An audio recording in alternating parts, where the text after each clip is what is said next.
Nihayet uzandım. Ne kadar rahatmış ya. Geliyorum. Sıkıştın mı? Hey, biraz yukarı kay. Tamamen yolu kapatıyorsun. Kaslarım bütün gün gergindi. Biraz rahatlayamaz mıyım? Kavga mı istiyorsun? Ne yapayım, sana karşı koyamam. Alt kattakinden biraz yer açmasını isteyeceğim. Hey yan daire! Bu itiş kakış ne ya? Evet, itiyorum. Ne olacak? Kavga mı edeceğiz seninle? Siz üstümde ne tartışıyorsunuz? Cesaretiniz varsa gidin dışarıda halledin.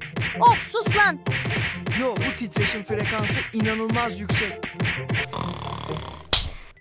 Her gece horluyor. Resmen dayanamıyorum. Kronik horlama genellikle yumuşak damak ve boğaz kaslarının uyku sırasında fazla gevşemesiyle olur. Bu da hava yolunu daraltır ve yüksek sesli titreşimlere sebep olur.